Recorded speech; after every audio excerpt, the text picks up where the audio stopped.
Today we are celebrating the International Human Rights Day. It's marked annually on the 10th of December to celebrate the day on which the Universal Declaration of Human Rights was adopted by the member states of the United Nations. In Moldova, the United Nations is celebrating the 2020 Human Rights Day with an extensive Recover Better Together Human Rights for All awareness-raising campaign.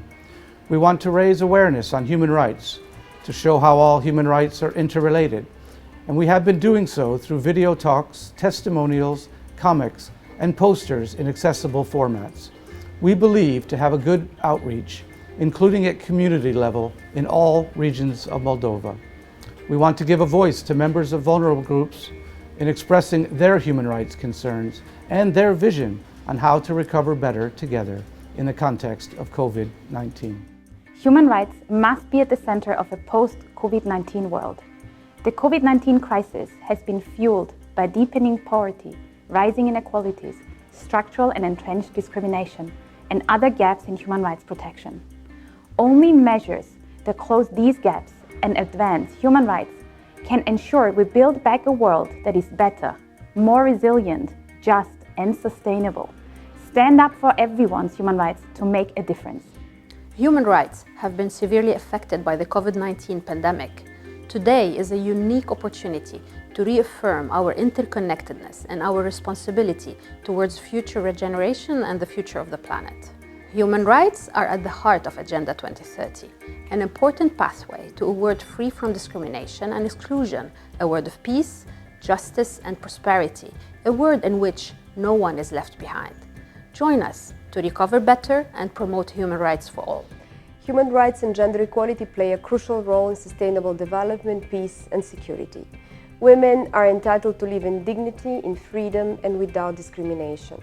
Let us further invest in the great potential of women to boost economic and social development and advocate together for mainstreaming gender equality principles in the state response and recovery measures. The change starts with you. The COVID-19 pandemic not only highlighted the vulnerabilities of older persons in emergency situations, it also revealed worrying accounts of human rights violations affecting older persons.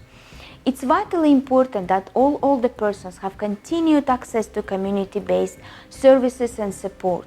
Let us unite, let us continue to uphold human rights for all and change policy implications in light of the lessons learned.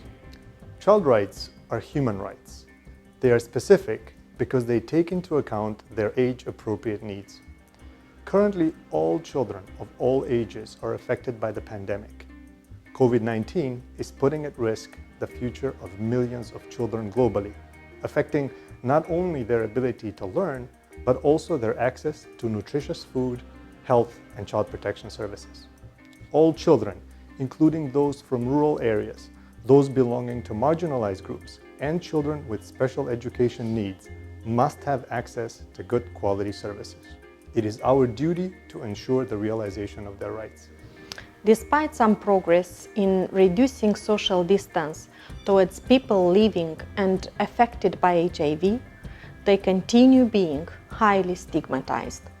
Fear of stigma and discrimination represents the main obstacle for them to access health services, to fulfill their potential and to enjoy the full range of human rights.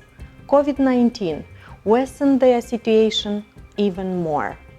It is in our power to embrace acceptance and tolerance towards people that are different. We all have equal rights. Human rights is about workers' rights, about access to employment opportunities, job quality, fair wages, social protection. The world of work is changing. We see progress, but also hardship, non-standard work, informality, job losses for many women and men permeate labor markets. Our duty is to learn from challenges and move forward by building together a brighter and safer future for everyone.